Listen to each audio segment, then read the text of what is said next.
todos nós precisamos vir, participar, congregar. Mas o culto de ceia, nós fazemos o memorial da morte de Cristo. Por isso nós precisamos, mais do que em qualquer outro momento, prepararmos o nosso coração para participarmos da ceia. Por quê? Porque há uma realidade espiritual que há aqui. Eu preciso absorver o que a ceia me diz, e não apenas comer pão e beber cálice, beber o suco da videira. E certamente o coração, que é a fonte e a saída da vida, precisa estar bem ajustado, porque senão nós vamos cometer abusos na ceia do Senhor. Não, pastor, sim.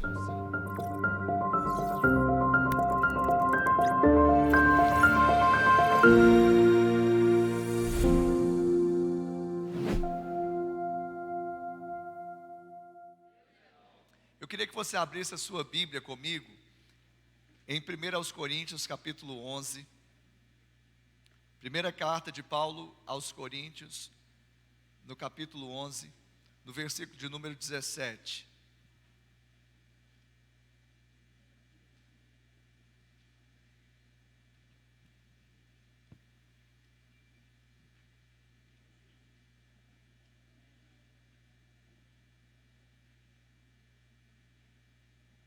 Nós vamos ler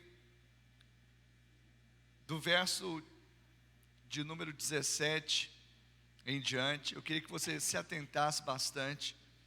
Hoje uma palavra para trazer instruções ao seu coração. E eu tenho certeza que, como pela manhã nós somos muito edificados pela revelação da palavra de Deus, a noite não será diferente, porque eu sei que o Espírito Santo é que vai testificar isso no seu coração. Amém? Amém, igreja? Amém. 1 Coríntios capítulo 11, versículo 17, a seguir diz assim: mas nisto que agora prescrevo, não posso elogiá-los, porque vocês se reúnem não para melhor, e sim para pior. Porque antes de tudo estou informado de que quando se reúnem na igreja, existem divisões entre vocês. E eu, em parte, acredito que isso é verdade. Amém? Eu vou pedir aos irmãos ali atrás para não conversarem, por favor, porque eu tiro a minha atenção mesmo. Isso, vamos, os diáconos me ajudem ali, por favor, porque realmente eu fico sem atenção mesmo, viu? Desculpa, mas vamos lá, vamos voltar aqui à leitura. Mas nisto que agora prescrevo, não posso elogiá-los, porque vocês se reúnem não para melhor, e sim para pior. Porque antes de tudo, estou informado de que quando se reúnem na igreja, existem divisões entre vocês, e eu em parte acredito que isso é verdade. E é até necessário que haja partido entre vocês, para que também os aprovados se tornem conhecidos entre vocês. Quando, pois, se reúnem no mesmo lugar, não é a ceia do Senhor que vocês comem, porque quando comem, cada um toma antecipadamente a sua própria ceia, e enquanto um fica com fome, o outro fica embriagado. Será que vocês não têm casas onde podem comer e beber? Ou menosprezam a igreja de Deus e envergonham os que nada têm? Que posso dizer a vocês? Devo elogiá-los? Nisto certamente não posso elogiá-los. Porque eu recebi do Senhor o que também lhes entreguei, que o Senhor Jesus, na noite em que foi traído, pegou um pão e, tendo dado graças, o partiu e disse: isto é o meu corpo que é dado por vocês, façam isto em memória de mim. Do mesmo modo, depois da ceia, pegou também o cálice, dizendo: este cálice é a nova aliança no meu sangue. Façam isto todas as vezes que o beberem em memória de mim. Porque todas as vezes que comerem este pão e beberem o cálice, vocês anunciam a morte do Senhor até que Ele venha. Por isso, aquele que comer o pão ou beber o cálice do Senhor indignamente, será réu do corpo e do sangue do Senhor. Que cada um examine a si mesmo, e assim como do pão e beba do cálice. Pois quem come e bebe sem discernir o corpo, come e bebe juízo para si. É por isso que há entre vocês muitos fracos e doentes, e não poucos que dormem. Porque se julgássemos a nós mesmos, não seríamos julgados, mas quando julgados somos disciplinados pelo Senhor para não sermos condenados com o mundo. Assim, meus irmãos, quando vocês se reúnem para comer, esperem uns pelos outros. Se alguém tem fome, que coma em casa, a fim de que vocês não se reúnam para juízo. Quanto às demais coisas, eu as ordenarei quando for aí. Amém? Pai, essa é a tua palavra, nós a liberamos nessa hora e declaramos que ela é poderosa e carrega consigo todo o poder redentor da cruz, poder para salvar, para libertar, para curar, para restaurar. E que isso seja assim, Pai, como o orvalho que desce do céu e não torna para lá, sem antes regar a terra e fazer com que ela produza muito fruto. E assim seja cada coração, uma terra fértil, que produza 30, 60 e 100 por um. Usa e toma o teu servo e a boca do teu canal. Nesta hora nós oramos e declaramos isso em nome de Jesus. A igreja diz amém. Amém, Jesus. Aleluia. Paulo está trazendo uma palavra de exortação aos irmãos da igreja de Corinto, aos coríntios. Corinto era a capital da Acaia, ali na região hoje da Grécia. E era uma igreja cheia de dons. Era uma igreja realmente que cresceu em cima dos dons que recebeu. Porém, embora tivesse muitos dons espirituais, não manifestava muitos frutos espirituais. E Paulo, nesse momento, ele falando sobre a ceia, ele vai falar sobre exatamente de fazer a coisa certa, da forma certa. Cear era algo que era prática da igreja do primeiro século. E eles deveriam seguir aquele modelo de estarem juntos à mesa, ceando, mas não poderiam fazer de qualquer forma. Eles precisavam atender o que estava no coração de Deus. Antes, no capítulo 10, ou seja, no capítulo anterior, Paulo, ele começa a falar também sobre o cálice da bênção. E ele diz, o cálice da bênção que abençoamos não é a comunhão do sangue de Cristo. E ele vai dizer também, o pão que repartimos não é aquele que remete à comunhão do corpo de Cristo. Ou seja, tudo que há na mesa da ceia nos remete à comunhão que há em Cristo Jesus. E nós estamos vivendo os últimos dias do ano da comunhão, mas a comunhão não vai acabar no dia 31 de dezembro de 2022, viu? Ela vai ser agregada ao novo tema para 2023. E em breve nós vamos anunciar aqui, você vai vibrar. Amém? Mas a comunhão é parte da vida da igreja.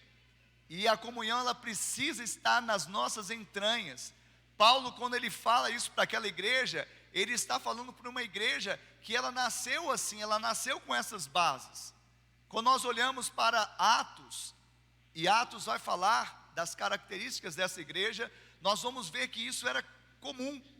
Abra comigo a sua Bíblia, em Atos, capítulo de número 2,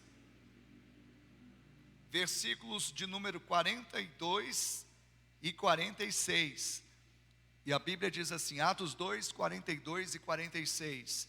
E perseveravam na doutrina dos apóstolos, e na comunhão, no partir do pão, e nas orações.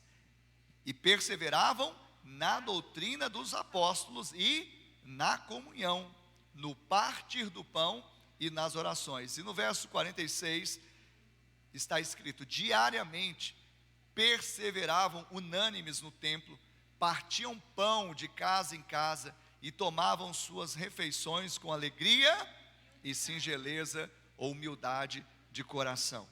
Então veja que comer junto à mesa era uma prática comum dos judeus, principalmente os cristãos do primeiro século. E Paulo está orientando aos que se tornaram cristãos agora nessa região chamada Corinto, Acaia, ali na região da Grécia hoje, que eles observassem também esta comunhão que há na mesa. Ou seja, era um costume comer junto, dividir o alimento. E o ponto mais alto do comer junto, Jesus disse que era, ou ele simbolizou através da ceia do Senhor. Porque Jesus, quando ele teve a última ceia com seus discípulos, ele fez aquilo como uma prática de um judeu. Estava à mesa, comendo, bebendo, e ali, em um momento ápice daquela reunião, ele então fala: agora o que vocês bebem é o meu sangue, o que vocês comem é o meu corpo. Então ele dá agora um sentido, diga, espiritual. Então o momento alto era a ceia do Senhor, no momento em que os judeus se celebravam e comiam juntos. Era chamada, também foi chamado de refeição ágape, ou refeição de ágape. O que significa ágape? É uma palavra do grego, significa amor, mas não é um amor natural. Não é um amor que nós sentimos um pelo outro, mais ou menos condicional, mas é um amor que vem de Deus. E as refeições, então, elas eram encorpadas com esse amor.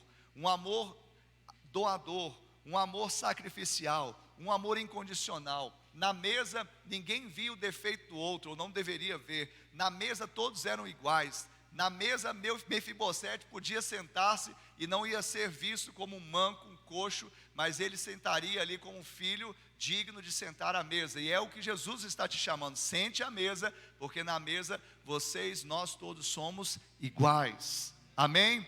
Então a mesa fala dessa comunhão, ela fala exatamente daquilo que foi conquistado na cruz, porque quando Jesus morreu na cruz, e nós cantamos aqui essa canção linda, e realmente o amor talvez não seja mais simbólico na figura de um coração, e sim da cruz, porque na cruz Jesus conquistou o direito de sermos um com o Pai, mas também conquistou o direito de nós sermos um com o nosso irmão. Amém? Então cutuca o seu irmão e fala assim: que privilégio. Fala para o seu irmão assim, cutuca, que privilégio de você ser um comigo. E também é um privilégio de eu ser um com você. Amém? Que o privilégio é de ambos. Porque nós temos que ter essa consciência. Porque alguns vivem uma vida devocional, e não é errado, de fato nós verticalizamos primeiramente ao Senhor. Mas quanto mais eu verticalizo, mais eu vou horizontalizar. Por quê? Quanto mais eu amo a Deus, mais eu vou amar meu irmão. Quanto mais comunhão com Deus, mais comunhão com meu irmão.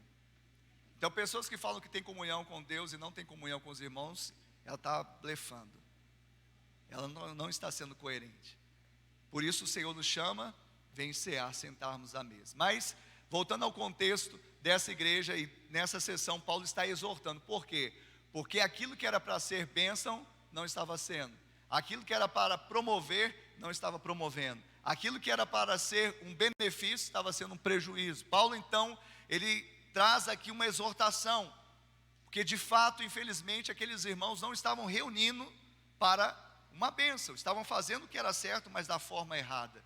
Haviam grupinhos, havia egoísmo nas refeições, porque muitos não esperavam pelos outros, chegavam com o kit crente na reunião e comia tudo, enquanto os outros não tinham chegado ainda para compartilhar, e talvez o outro que chegasse era o mais necessitado, era o que você poderia partilhar. Há historiadores da igreja do primeiro século que dizem que, como essa era uma celebração semanal, a gente faz ela mensal, mas ela tudo indica que era uma celebração, essa refeição ágape era semanal, e para muitos daquela comunidade cristã do primeiro século, era o dia que eles podiam comer melhor. Era o dia que eles podiam comer melhor, porque o que tinha mais levava, e o que tinha menos comia, com fartura. E se um não esperasse o outro, e muitos estavam fazendo isso, comiam e não esperavam o outro, eles se fartavam, eles chegavam a se embriagar. E Paulo depois vai dizer: olha, vocês não devem se embriagar com vinho onde há dissolução, mas enchei-vos do Espírito. Uma pessoa cheia do Espírito, ela não pensa primeiramente nela própria. Ela nunca vai nutrir no coração dela o egoísmo. Pelo contrário, vai ter dentro do seu espírito o chamado altruísmo, que é o oposto do egoísmo. Então, Paulo ele vai trazer exatamente essa exortação. Paulo ele vai falar exatamente de que aqueles homens, eles precisavam, como eu falei há pouco, fazer a coisa certa, mas também da maneira certa. Amém, Jesus? Quem está me acompanhando, diga amém. Então nós precisamos ter esta revelação. A revelação de que de fato nós somos esses chamados à mesa do Senhor. Nós somos chamados à refeição ágape. Nós somos chamados a termos essa experiência de altruísmo, não de egoísmo, de unidade e não de separação e partidarismo. Nós não podemos aceitar que algumas pessoas fiquem preteridas. Nós não podemos aceitar que haja pessoas com necessidade, sendo que nós podemos, como corpo, como família, ajudá-las. Nós não podemos reunir e sermos separatistas, não, nós somos um, nós somos amalgamados, não podemos ter partidarismo entre nós. Esse lugar da ceia é o lugar que nós não vamos comer antecipadamente a nossa própria ceia, mas vamos esperar uns pelos outros, amém? Diga para o seu irmão assim: eu vou te esperar. Amém, Jesus? Nós vamos esperar. Nós vamos esperar porque talvez a sua porção, ela é a porção que você vai partilhar com o seu irmão. É a porção que você vai conferir amor ao seu irmão. É o momento de nós realmente abençoarmos. É o momento realmente de nós doarmos. E não apenas um bem material, mas a autodoação, doar o seu tempo, doar a sua atenção, doar o seu carinho, doar o seu acolhimento. Nós precisamos viver isso em nome de Jesus, amém? Então Paulo falou: não há elogio para vocês, porque vocês não estão fazendo da forma certa. E aí eu queria te chamar para você ver exatamente esse retrato. Esse retrato que havia essas divisões, na verdade, e as divisões durante a refeição simplesmente eram um sintoma de um problema mais sério. Eu queria te chamar agora a voltar, aqui você está em 1 Coríntios 11, mas agora nós vamos ir a 1 Coríntios, no capítulo 1.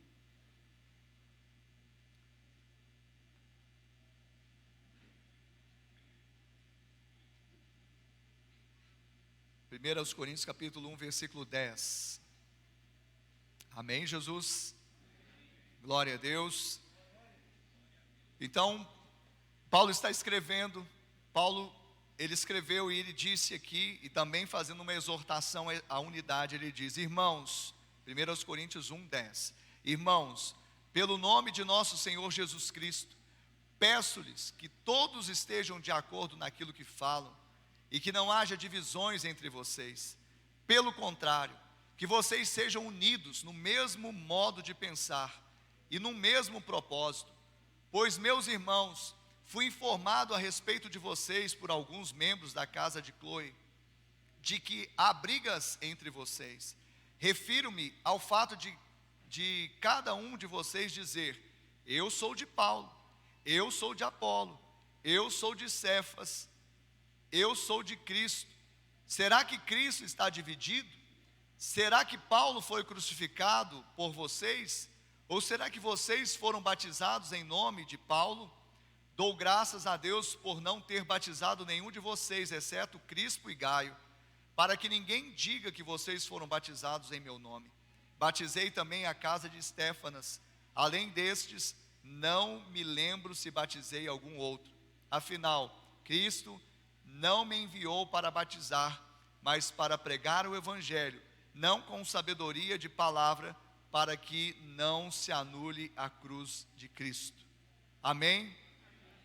Então, nesse momento, Paulo está dizendo: olha, vocês estão divididos. Eu rogo, eu peço com instância, que vocês tenham o mesmo modo de pensar, o mesmo parecer, tenham uma unidade de coração, de palavras, de obras. Que vocês tenham essa unidade, que vocês tenham exatamente esse amalgamar. Mas não é o que eu estou vendo, não é o que eu tomei conhecimento, pelo contrário, uns estão dizendo: eu sou de Paulo, outros estão dizendo: eu sou de Apolo, outros estão dizendo: eu sou de Cefas, outros estão dizendo: eu sou de Cristo. Aí Paulo faz aquelas perguntas retóricas: acaso Cristo está dividido? E quem, mais adiante ele fala, quem é Paulo? Quem é Apolo? Ou seja, ele volta exatamente ao centro da unidade que é Cristo Jesus. E é isso que nós precisamos voltar. A nossa unidade está em Cristo Jesus, o nosso Senhor. Sabe, o melhor, sabe, da igreja de Cristo, uma das coisas mais interessantes na igreja de Cristo é porque nós somos diversos, somos diferentes, mas somos um. Sabe, isso é tremendo, porque só mesmo Deus pode fazer pessoas diferentes serem apenas uma. Quando você olha à sua volta, você vai ver pessoas diferentes. Nós temos diferença de gênero, de raça, né, de cor, nós temos diferença social, nós temos diversas diferenças de opiniões, mas Cristo, Ele nos torna um. E aí por isso que Paulo, ele apela para aqueles que estavam ali naquela igreja, que eram os mesmos que depois seriam exortados a respeito da ceia, eles falam: olha, eu queria que vocês tivessem unidade e não houvesse divisão entre vocês. E eu peço ao Senhor, em nome de Jesus, que todos vocês estejam de acordo, concordância. A palavra concordância vem com cardia, com o mesmo coração. Sabe, nós precisamos ter o mesmo coração nas coisas de Deus. Nós precisamos ter o mesmo coração nas coisas do reino. Nós precisamos ter o mesmo coração no tocante às coisas que a palavra diz. Porque nós não podemos deixar que as diferenças de opinião, de gosto, nos separem, porque isso não é relevante. O que é relevante é o que a palavra de Deus diz, porque o que ela diz permanece. Passará céu e terra, mas as palavras do Senhor não passarão. Opiniões, vontades vão passar, preferências vão passar, mas a palavra de Deus não vai passar. E eu tenho uma dica, uma chave para você: aquele que faz a vontade de Deus, ou seja, cumpre a palavra, vai permanecer eternamente. Você também não vai passar. Pessoas que têm opinião hoje passam, amanhã talvez tenham outra. Pessoas que estão falando assim: esse aqui é o melhor, amanhã vão se decepcionar. Pessoas que preferem azul hoje, amanhã preferem preto. Pessoas, sabe, têm gostos. E que bom que tenham gosto, tenham opiniões, mas nada disso é relevante quando nós olhamos para a palavra de Deus. Quando Paulo fala que não haja divisão, não é o time de futebol. Quisera eu que todo mundo torcesse para aquele time de General Severiano, que foi o que cedeu mais jogadores para a seleção brasileira em Copa do Mundo. Todo brasileiro é orgulhoso de ser pentacampeão, exatamente porque esse time cedeu mais jogadores para a seleção brasileira em Copa do Mundo. Mas alguém quer ser do contra e torcer para outro time, então tudo bem. Quisera eu que todo mundo, sabe, pintasse a sua casa de bege e deixasse a sua casa de bege. Mas tem alguém que vai falar assim: não, essa casa, 15 anos de bege não está bom, vamos mudar a cor dessa casa. Aquele que tem ouvidos para ouvir, ouça. Tá bom, bege, tá bom, 15 anos só, tá novinha agora.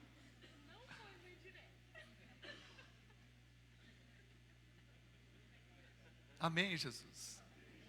Quisera eu que todos comessem de tudo que vem à mesa: chuchu, quiabo, agrião, jiló, rabada, mocotó, rabanete, maxixe, e não comesse pequi. Quisera eu. O que é isso, pastor? Fala assim: isso é gosto, isso é opinião. E Paulo não está falando isso para todo mundo comer pequi, para todo mundo torcer para o Botafogo, para todo mundo votar no Bolsonaro. Desculpa, falei. Todo mundo, sabe?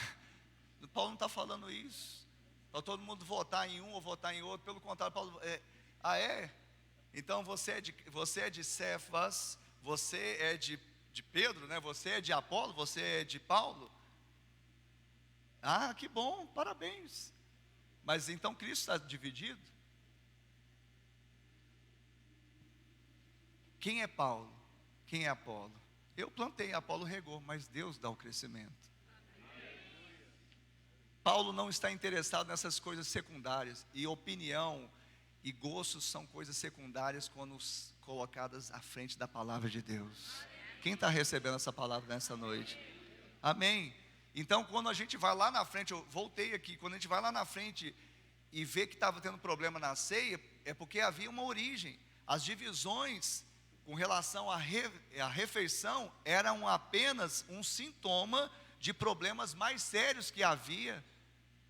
Problemas que eles não eram capazes de resolver porque não abriam mão da sua justiça própria, da sua opinião forte, do seu gosto, sabe? E nós temos aprendido, querido, que a ira do homem não produz a justiça de Deus.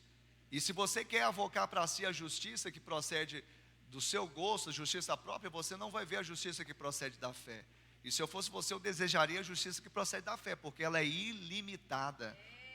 A nossa justiça é limitada. Hoje é boa, amanhã não é mais. Agora a justiça que procede da fé vai ser boa hoje, amanhã e até os fins dos tempos. Amém, Jesus? Sabe, mas o pior não é a pessoa estar errada.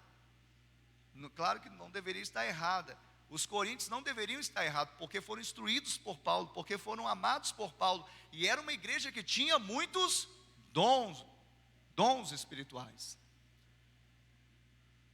Falavam em línguas, profetizavam, rodopiavam.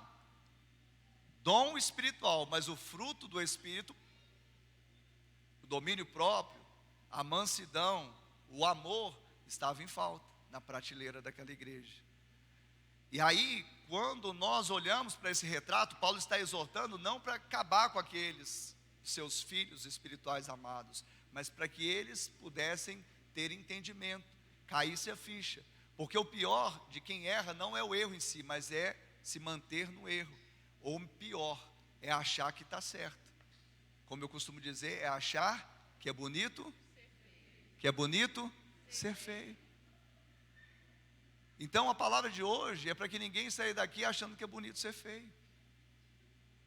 É para que nós entendamos que Paulo estava exortando aquela igreja do primeiro século, mas ela está exortando a igreja pós-moderna do século 21.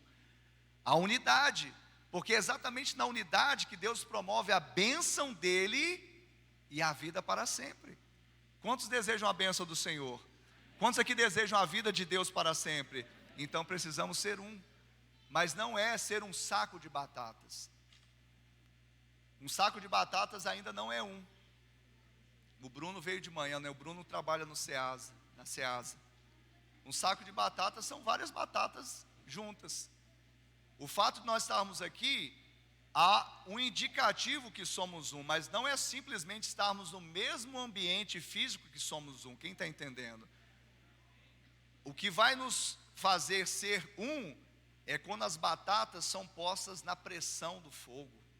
Não, antes da pressão do fogo é quando elas são descascadas, tiradas as cascas, as aparências, sabe?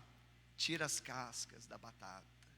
A batatona, grandona, vai tirar a casca dela. E a batatinha, vai tirar a casca dela. E a mais bonitinha, vai tirar a casca. E a mais feinha, vai tirar a casca. Todas precisam tirar a casca. Depois vai para o fogo.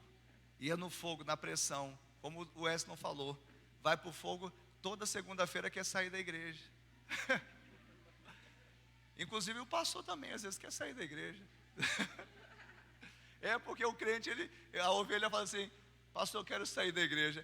Filho, eu também queria sair, mas eu estou aqui e não vou sair daqui. Ah, sim, mas o senhor é o pastor. Eu sou ovelha do rebanho de Cristo.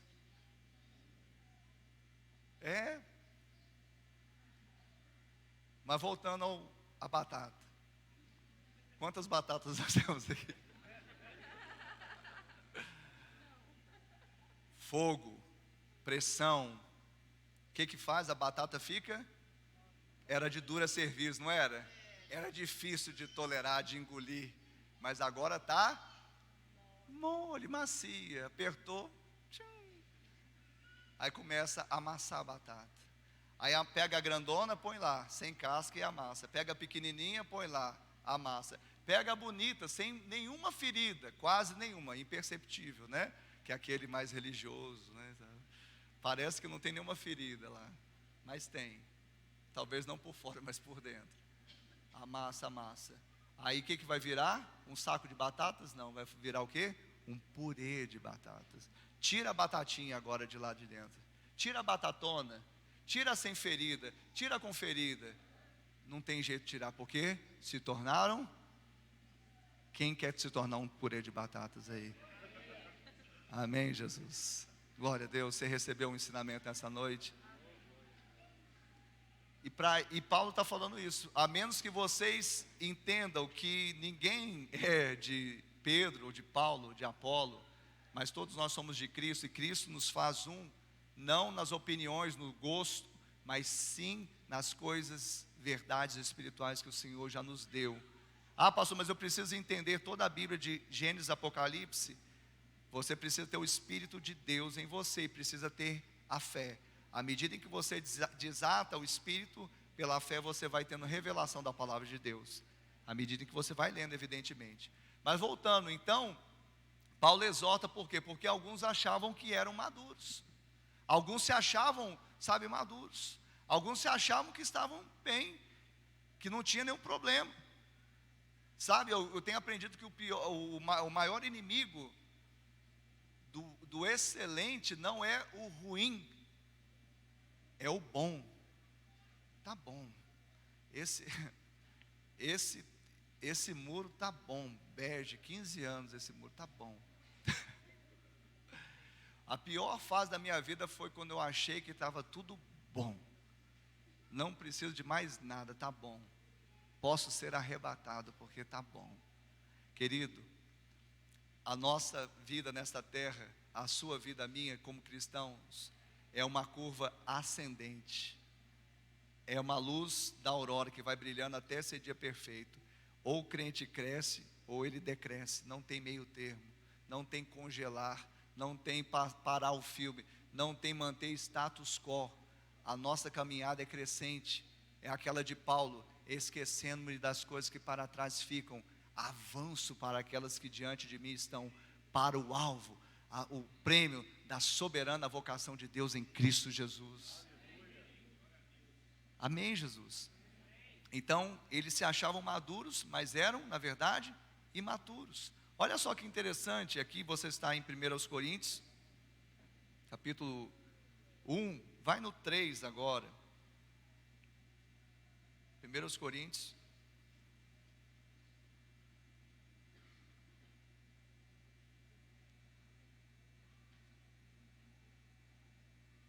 bom que o celular tá leve, assim, você aperta aqui, ele vai, eu vou pensar se eu vou mudar de tela. Você está com pressa, Ricardo? Não. Estou sendo tratado. 1 Coríntios capítulo 3, versículo 1 ao 9. Olha só como que Paulo fala com aqueles irmãos e fala conosco hoje também. Eu, porém, irmãos, não pude falar a vocês como pessoas espirituais, e sim como a pessoas carnais, como a crianças em Cristo. Eu lhes dei leite para beber, não pude alimentá-los com comida sólida, porque vocês ainda não podiam suportar, nem ainda agora podem, porque vocês ainda são carnais. Porque se há ciúmes e brigas entre vocês, será que isso não mostra que vocês são carnais e andam segundo os padrões humanos? Quando alguém diz, eu sou de Paulo, e outro diz, eu sou de Apolo, não é evidente que vocês andam segundo padrões humanos? Quem é Apolo? E quem é Paulo? São servos por meio de quem vocês creram, e isto conforme o Senhor concedeu a cada um. Aí Paulo diz, eu plantei, Apolo regou, mas o crescimento veio de Deus. De modo que nem o que planta é alguma coisa, nem o que rega, mas Deus que dá o crescimento. Ora, o que planta e o que rega são... Fala assim para o seu irmão assim: ô Apolo, eu sou o Paulo. Somos um. Eu planto, você rega. Mas quem é Paulo? Quem é Apolo? Coisa alguma, senão Deus que dá o crescimento. Amém? Ora, o que planta e o que rega são um, e cada um receberá a sua recompensa de acordo com o seu próprio trabalho, porque nós somos cooperadores de Deus, e vocês são lavouras de Deus, lavoura de Deus, e edifício de Deus. Edifício de Deus. Querido, essa é uma chave, porque muitas vezes na igreja, nós queremos nos relacionar só com aqueles que nós, temos uma afinidade. Ah, meu santo bateu com desse irmão, pastor. Filho, pelo que consta, todos os irmãos têm o Espírito Santo, e você tem o Espírito Santo. Então, seu santo tem que bater com todos os... Quem está entendendo isso? Não, pastor, mas esse irmão é difícil. Ei, não. 1 aos Coríntios 3, versículo 10. É o versículo 10, pastor? É o versículo edifício de Deus. 9. Esse irmão não é difícil. Edifício de Deus é o irmão. Amém? Fala para o seu irmão, se você não é difícil, edifício de Deus é você. Amém? Glória a Deus.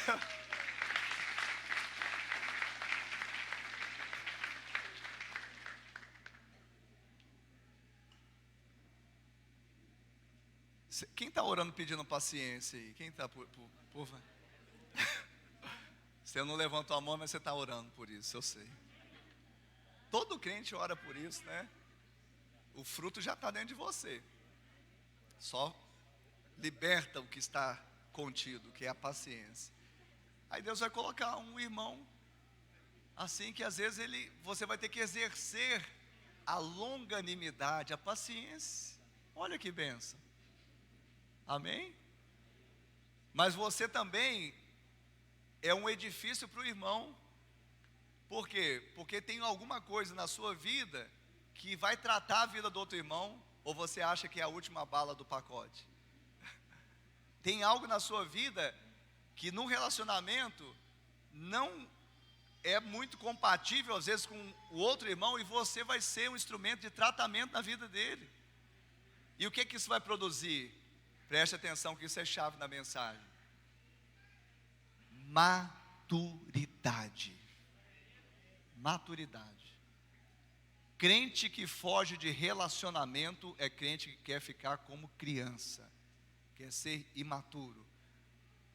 Paulo, quando ele falou da ceia, exortando, ele não falou, para com a ceia, acaba com a ceia, vamos parar com isso, não dá certo não. Paulo falou isso?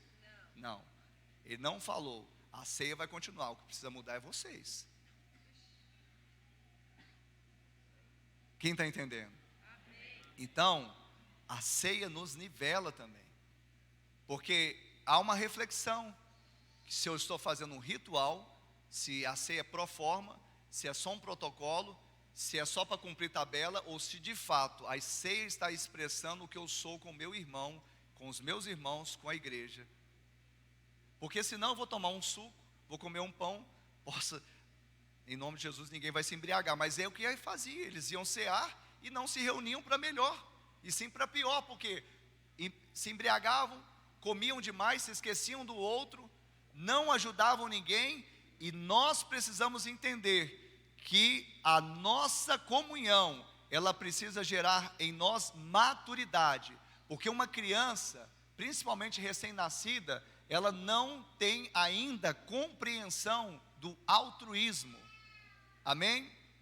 Quantos tem um bebê recém-nascido aí? Aqui tem um bebê recém-nascido? Amém? Quem tem aí sabe. Por exemplo, o bebê recém-nascido, quando ele chora 3 horas da manhã, ele tem espírito altruísta? eu vou parar de chorar porque meu pai vai trabalhar amanhã.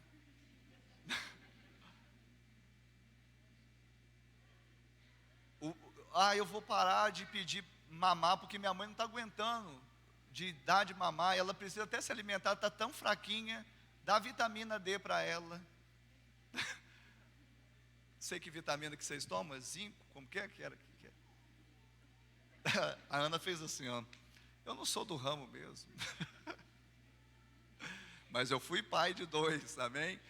Eu só sei o seguinte, que a criança, o bebê não tem pensamento altruísta, e assim alguns querem ficar sem pensamento altruísta, pensando em si mesmo, me dá de mamar, cuida de mim, me põe para dormir, e eu não quero nem saber o que está acontecendo aqui.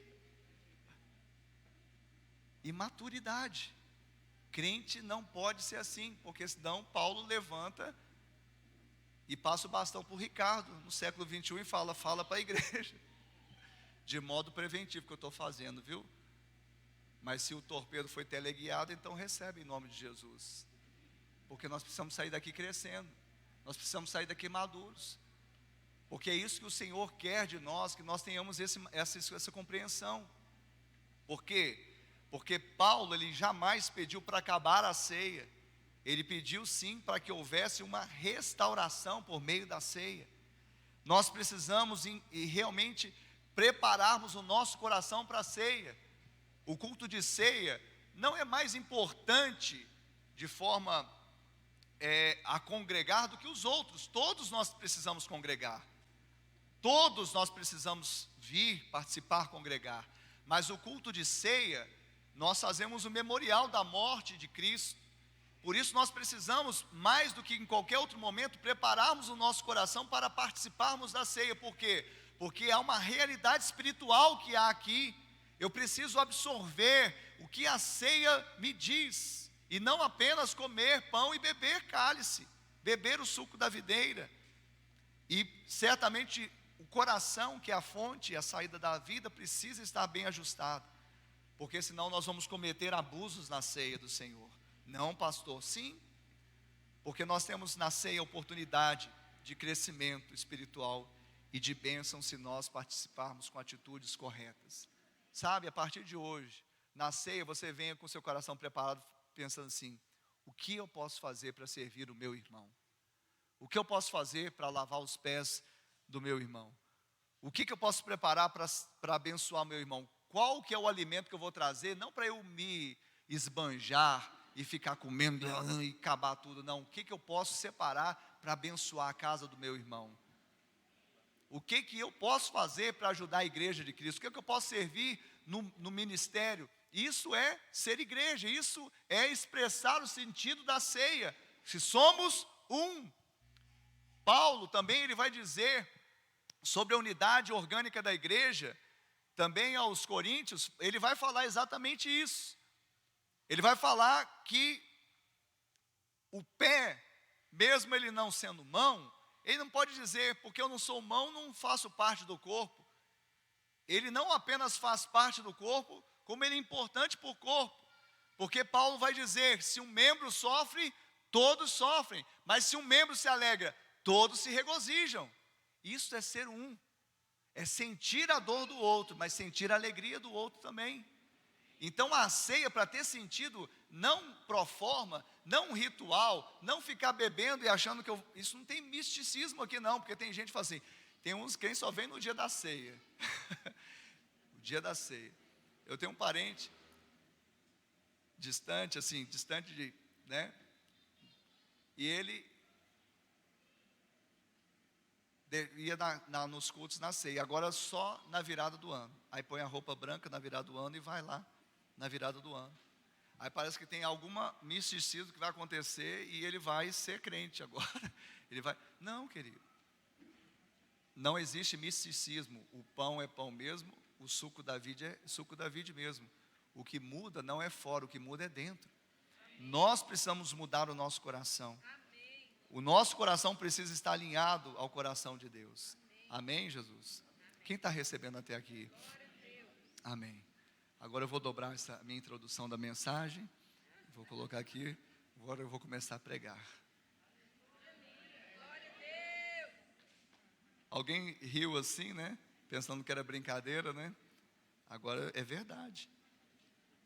Aí a alegria se converteu em pranto. Aqui foi a introdução mesmo, ó. Tá aqui, agora a pregação está aqui, ó, no tablet. Amém, igreja do Senhor? Amém. Mas eu quero deixar essa segunda e última parte dessa mensagem exatamente para dizer que a ceia, ela é esse memorial. Por quê? Porque nós temos facilidade de nos esquecer daquilo que nós deveríamos nos lembrar, e de nos lembrar daquilo que nós deveríamos esquecer. Tem coisa que você deveria se esquecer, não tem mais relevância, não tem mais efeito, não deveria ter mais nada a ver com você, não deveria mudar o curso da sua história, mas você ainda se lembra. Então a ceia, ela é um memorial, para quê? Para esquecermos das coisas que para trás ficam, e nos lembrarmos exatamente daquelas que diante de nós estão. Há algo que nós nunca podemos nos esquecer: do sacrifício de Jesus. Trazer um memorial da morte de Cristo é trazer um memorial do sangue e do corpo dele, porque através desta morte nós recebemos vida. Por isso que Paulo escreveu, quando nós lemos lá em 1 aos Coríntios 11, 23 em diante, ele diz: isso é meu corpo, que é dado por vós, fazer isso em memória de mim. Jesus está dizendo: é o meu corpo, é dado por vocês, façam isso em memória de mim. Aí ele diz no verso seguinte, no verso 25: este cálice é a nova aliança no meu sangue, fazei isso todas as vezes que o beberdes em memória de mim. Por isso um memorial. Nós precisamos nos lembrar que somos um. E eu achei interessante porque recentemente um irmão chegou para mim e falou assim: pastor, que bênção, não é? Falei: o quê? Que esse ano foi o ano da comunhão, porque num ano tão difícil, e principalmente aí por essas questões políticas, realmente a IBA, ela teve uma base muito fundamentada na comunhão, na unidade. Eu falei: glória a Deus por isso, porque mesmo assim ainda temos dificuldade de entender algum posicionamento de alguns que acham que opiniões são mais relevantes do que direção, do que a palavra. Querido, nós precisamos entender que quando Deus fala de unidade, Ele não está dando uma opinião. Quando Deus traz essa revelação, Ele não está dando uma faculdade. Unidade é o meio através do qual eu vivo a vida com Deus e vivo a vida com o meu irmão na igreja. Sabe, nós não podemos negociar, nós não podemos barganhar, nós não podemos vender isso. Nós não podemos fazer de conta, nós não podemos fingir. Nós precisamos ser um de fato e de direito.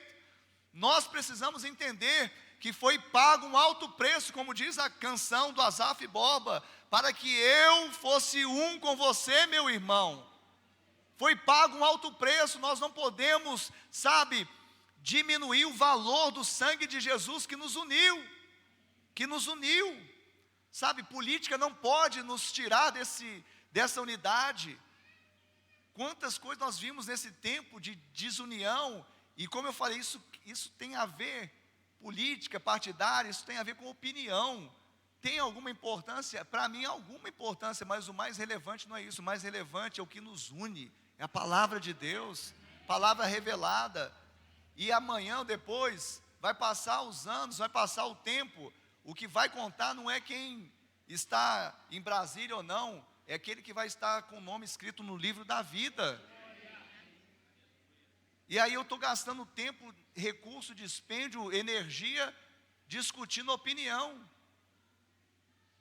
E eu ali, quando eu e a Ana, nós estamos no gabinete, só para fazer um parêntese, quando uma pessoa vem para nos pedir um conselho, muitas vezes nós aconselhamos, nós damos até a opinião, mas quando a pessoa fala: pastor, eu quero uma direção, então vamos ver o que a Bíblia diz, não é o que o pastor Ricardo diz.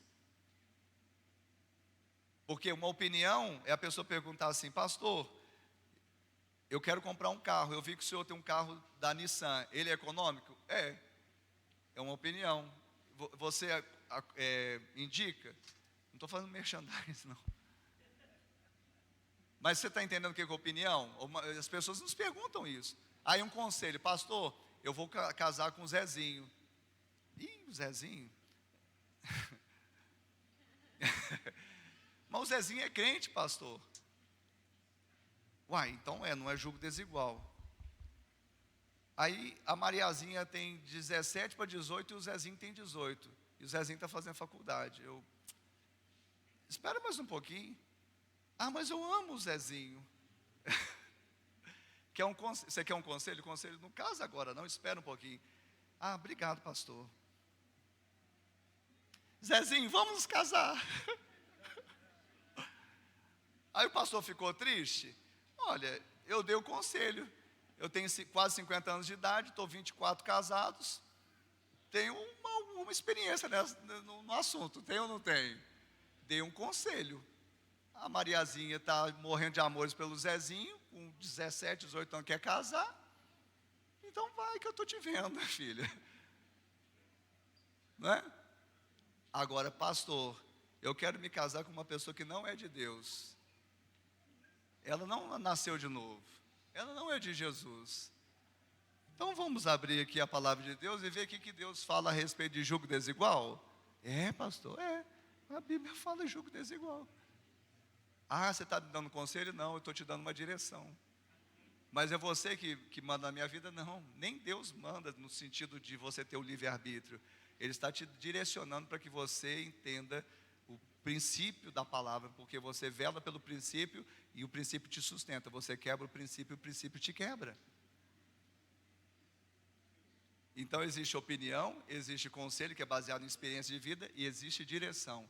Quando você procurar o pastor, você já avisa antes o que você quer. Se é uma opinião, que você é o gosto do pastor, um conselho que é a experiência do pastor, ou uma direção que é a palavra do pastor com P maiúsculo.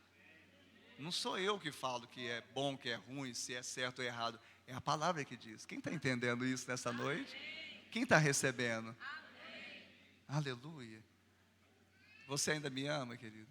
Está feliz? Amém. Mais ainda, né? Fala assim, eu precisava ouvir essa palavra, né? Não é? Eu precisava ouvir também. Porque os ouvidos mais perto da minha boca são os meus. E para terminarmos, o memorial nos faz lembrar de 3 coisas. Quantas coisas? 3. De onde estávamos, de como estávamos e de quem nós éramos. Amém? O memorial nos faz lembrar de onde estávamos, de como estávamos e de quem nós éramos. De onde estávamos, Efésios também diz, nós estávamos no mundo sem Deus, todos nós. De como estávamos, Efésios 2 também diz, nós estávamos mortos nos nossos delitos e pecados. E de quem nós éramos? Nós éramos por natureza filhos da ira e filhos da desobediência. O memorial é bom lembrar exatamente disso, de onde estávamos, de como estávamos e de onde. Por quê? Porque nós estamos vendo Deus nos tirar de lá e nos colocar em outro lugar. E hoje nós podemos exaltar o nome dEle. Porque agora, pelo amor de Deus, Ele te tirou do império das trevas e te transportou para o reino do Filho do seu amor. Antes você era inimigo de Deus, filho da ira, agora você é amigo de Deus. Antes você era uma criatura de Deus, cheia de pecado. Agora você é filho de Deus, santificado. Antes você estava no mundo sem Deus, agora o mundo não está mais em você. Você anda neste mundo, mas você é cidadão celestial. Antes o mundo te influenciava, agora você influencia o mundo. Antes você estava morto, agora você está vivo. E agora você precisa, baseado nessa revelação, se amalgamar cada vez mais com o irmão. Sabe por quê? Porque essa história não é só sua, é de todos nós que estamos aqui. Isso nos faz família. diferentes. Você pode olhar que você vai ver muitas diferenças, mas somos um. E só o Senhor pode fazer isso, porque lá fora não tem. Anda junto até dar certo.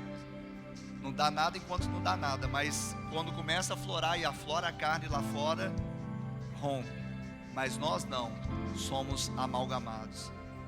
Nós não abandonamos, nós não deixamos, nós não abrimos mão da aliança que o Pai fez conosco e que nós fizemos com os irmãos. Quem está recebendo isso nesta noite? Quem pode ficar sobre os seus pés agora, fechar os seus olhos e começar a orar, e começar a falar com Deus, e começar a dizer: Pai, eu estou aqui, eu preciso tanto de Ti, eu preciso tanto de Ti, eu preciso tanto de Ti, eu preciso tanto de Ti.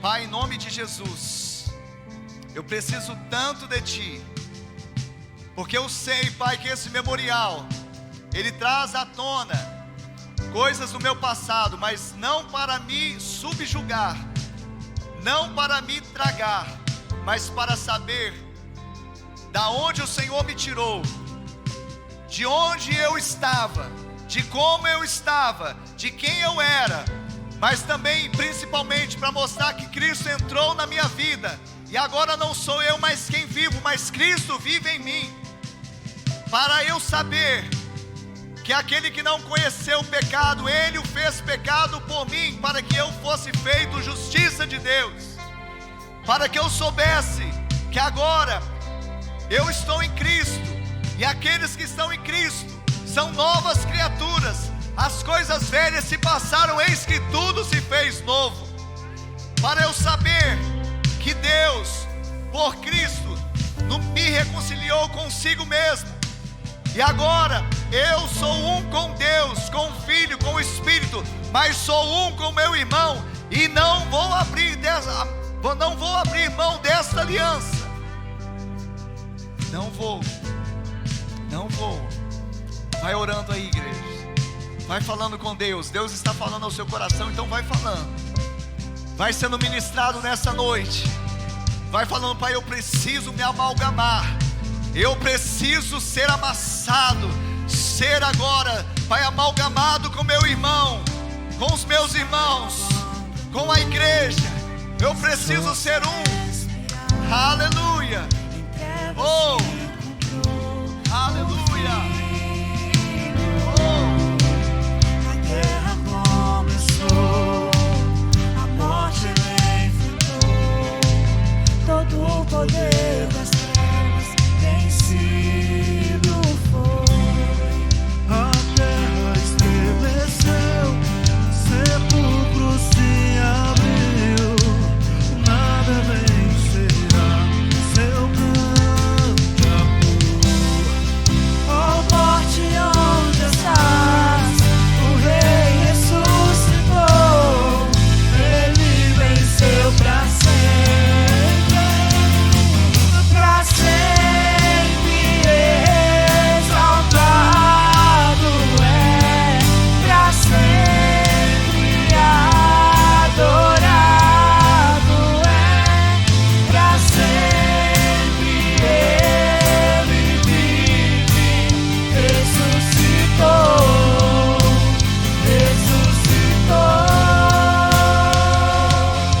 pra sempre exaltado é, pra sempre adorado é, pra sempre Ele vive, ressuscitou.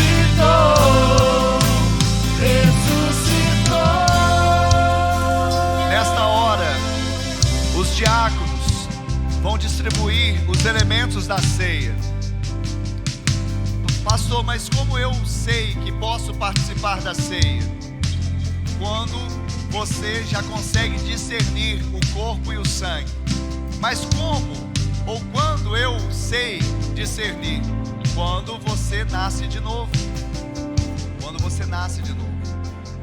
Espera aí um pouquinho, os diáconos ainda. Quando você nasce de novo. quando você recebe Jesus Cristo de Nazaré como seu Senhor e seu Salvador. Por quê? Porque o que é nascido da carne é carne. Então a carne só vê um pão e um suco da videira. Mas aquele que nasceu de novo, ele é espírito.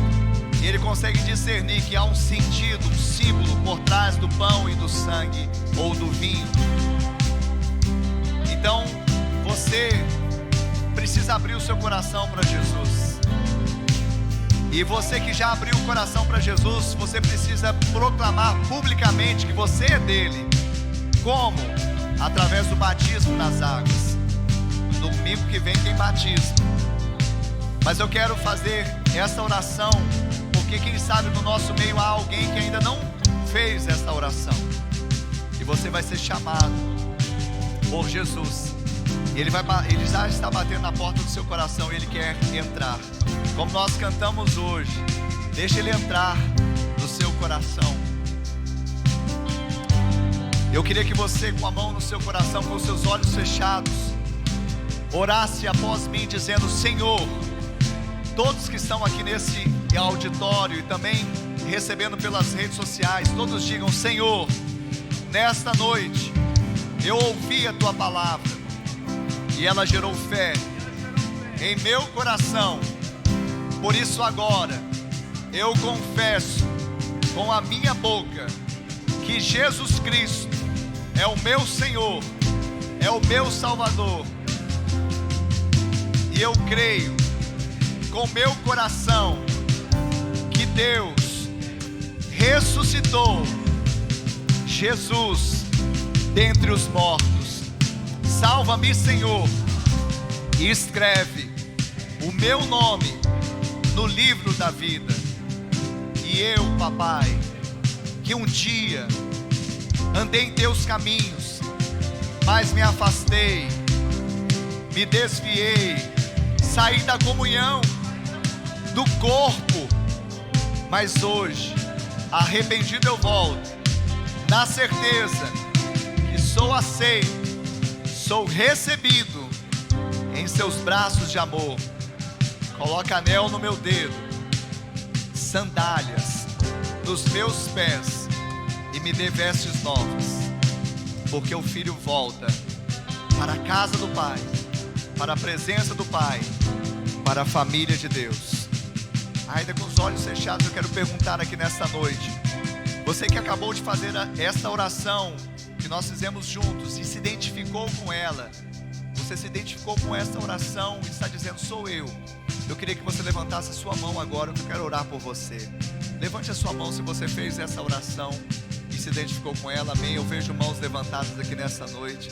Você que fez essa oração que nós fizemos juntos e se identificou com esta oração, eu queria que você levantasse a sua mão. Amém. Eu vejo mãos levantadas. Eu queria que os consolidadores, nós vamos fazer diferente hoje. Os consolidadores ficassem próximos, homem com homem, mulher com mulher, ficassem próximos desses irmãos preciosos que levantaram as mãos. Eu vou orar aqui para vocês, daqui, por vocês e com vocês. Amém? Amém. Os consolidadores estão atentos aí, aqueles que levantaram as mãos, um irmão com um irmão, uma irmã com uma irmã. Pai, nós abençoamos essas vidas, porque são tão preciosas para o Senhor. Pai, por elas foi pago um alto preço. Ai, o preço foi o sangue de Jesus, o corpo do Senhor moído, traspassado, o castigo que traz agora paz sobre eles, de serem feitos filhos de Deus, ou aqueles que já são filhos, saber que são reconciliados com o Pai, que são amados e que nada pode separá-los do amor de Deus que está em Cristo Jesus, e que não há mais condenação sobre eles. Nós os abençoamos, nós dizemos: vocês são amados, vocês são um com Deus o Pai, mas são um com o irmão, com a igreja, com a família de Deus, e nada do que vocês fizerem ou deixarem de fazer vai mudar essa realidade. Vocês são amados de Deus, e nós queremos dizer nessa hora que nós amamos vocês. Eu queria que a igreja agora aplaudisse esses irmãos, essas vidas preciosas. Sejam bem-vindos à família de Deus, sejam bem-vindos à família de Deus. Sejam bem-vindos à família de Deus. Aleluia, aleluia. Vocês que levantaram as suas mãos, o irmão que está ao seu lado, ele vai pedir com toda liberdade. Se você quiser, você pode preencher daqui a pouco ao final do culto, mas se você puder preencher agora a ficha de decisão. Por meio dessa ficha, aí sim nós andamos juntos. Aí sim nós podemos ser esse purê de batatas. Amém? Então é uma ficha. Você pode preencher agora ou após o culto terminar. Mas não deixe de fazer isso, porque nós queremos não ser apenas uma organização, mas um organismo vivo. Membros uns dos outros que se importam uns com os outros. Agora sim os diáconos podem servir os elementos da ceia. Você vai receber os elementos da ceia. Você que já nasceu de novo, você que já foi batizado nas águas, você vai tomar agora o cálice e o pão e vai orar e vai clamar. Eu sugiro agora que você saia do seu lugar e você vá ao encontro do seu irmão e dizer assim: meu irmão, olha como é bom ser um com você. Meu irmão, foi pago um alto preço para que nós fôssemos um.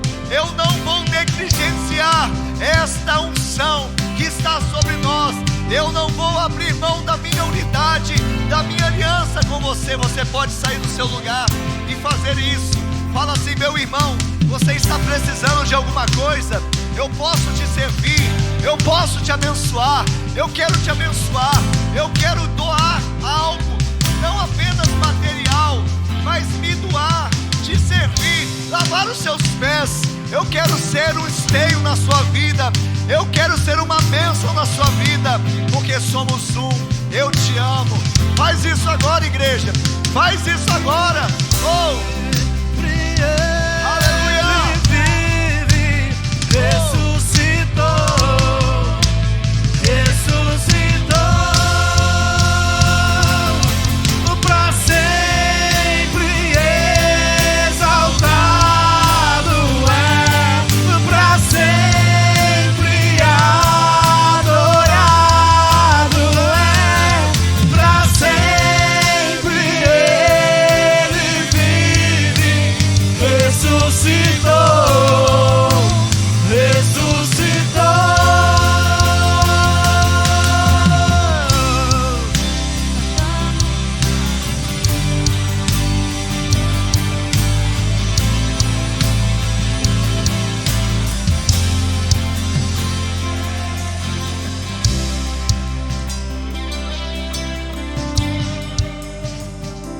aleluia. O Senhor é bom. O Senhor é bom. Ele nos uniu. Ele nos fez um. Essa liberdade é exatamente porque nós temos a certeza que o mesmo Espírito que está no irmão está em nós também. Que a ceia nunca mais seja a mesma. Que eu não participe mais de um ritual vazio que não tem sentido, mas que expressa exatamente a minha entrega a Deus e ao meu irmão. Que eu tenha discernimento do corpo. Paulo fala: examine-se o homem a si mesmo, coma do pão e beba do cálice. Porque quem come e bebe sem discernir o corpo, eu preciso discernir o corpo que eu estou, do qual eu faço parte. Porque eu só venho e saio e não acontece nada, tem alguma coisa errada. Eu preciso interagir, eu preciso entender a importância do irmão e a minha importância também. Nós não somos independentes, somos dependentes de Deus e somos interdependentes. Porque eu preciso de você, você precisa de mim e nós precisamos de Cristo até o fim. Existe uma realidade que não se dá apenas num culto como esse, embora seja céu na terra, mas ela vai se dar, ela vai se configurar na nossa vida como igreja todos os dias. Você ligando para o irmão da sua célula, pequeno grupo, você servindo, você falando: olha, eu senti no coração de vir trazer essa cesta básica aqui para você. Deus me tocou para pegar o boleto que está mais atrasado aí na sua escrivaninha. Deus me falou aqui para encher o tanque do seu carro, que eu sei que você está indo com sacrifício para o seu trabalho, para a igreja. Mas vem comigo, vamos evangelizar uma pessoa, uma família. Vamos lá, tem uma pessoa enferma. Vamos ser bênção, vamos ser Vamos lá, tem uma pessoa acamada. Vamos lá orar comigo. Porque não se trata de bem que nós podemos doar. Existem coisas que são imateriais, que tem que ser autodoação. Doação, eu dou algo que eu tenho: dinheiro, gasolina, cesta básica. Mas há um valor maior agregado quando você autodoação. Você doa a si mesmo, o seu tempo, o seu talento. Quem está entendendo isso? Isso tudo está implícito na ceia. Nós não podemos simplesmente participar de algo ritualístico, pro forma, mas precisamos ter essa compreensão, porque a nossa reunião, ela sempre vai ser para melhor e não para pior. Nós vamos esperar. Fala de novo para o seu irmão: eu vou te esperar. Fala para o seu irmão assim: eu vou te esperar. Amém? Nós vamos esperar, porque essa corrida não é para um chegar em primeiro, é para todos chegarem. Amém, Jesus? Agora vamos para o texto, para nós comermos e bebermos. Porque eu recebi do Senhor o que também lhes entreguei, que o Senhor Jesus, na noite em que foi traído, pegou um pão e, tendo dado graças, o partiu e disse: isto é o meu corpo que é dado por vocês, façam isto em memória de mim.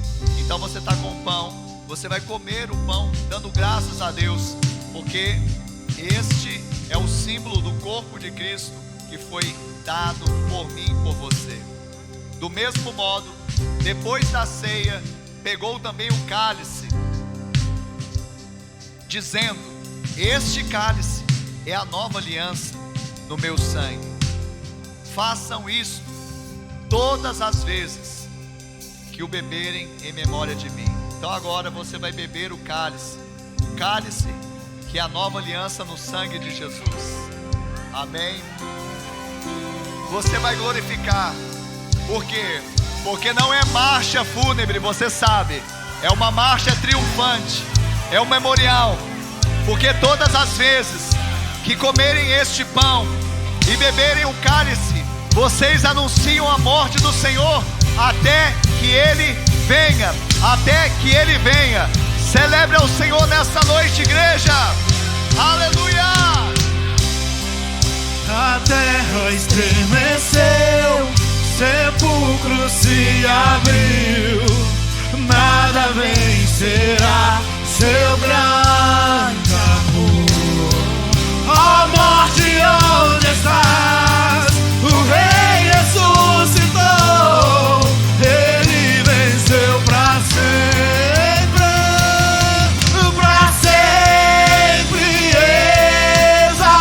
exaltado é, pra sempre adorado é, pra sempre Ele vive, ressuscitou,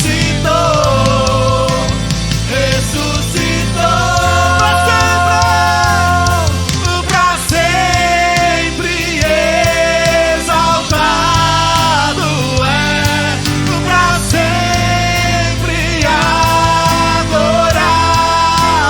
é, pra sempre Ele vive, ressuscitou,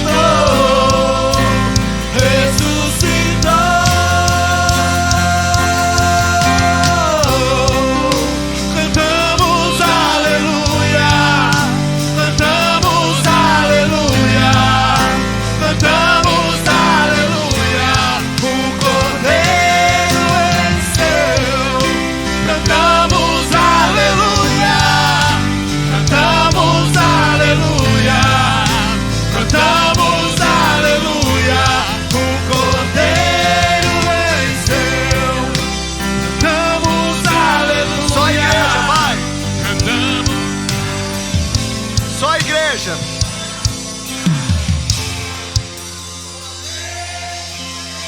Vai com voz de muitas águas.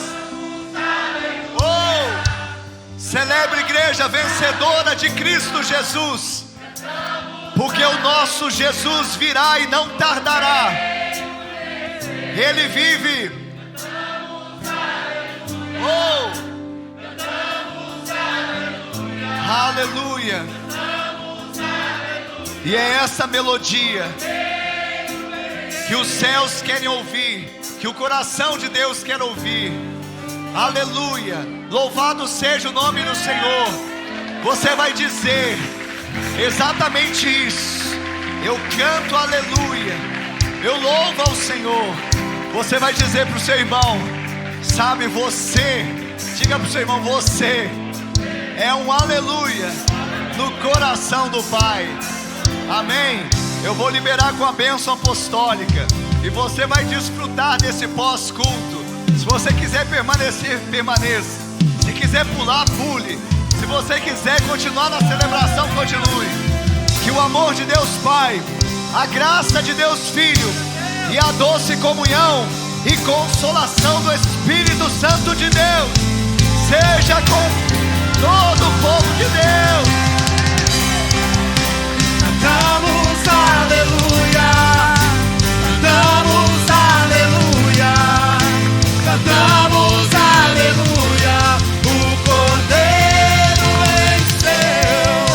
Cantamos aleluia, cantamos aleluia, cantamos aleluia, o Cordeiro venceu. Cantamos aleluia, cantamos aleluia, cantamos aleluia, o Cordeiro venceu. Cantamos aleluia, cantamos aleluia, cantamos aleluia, o Cordeiro venceu.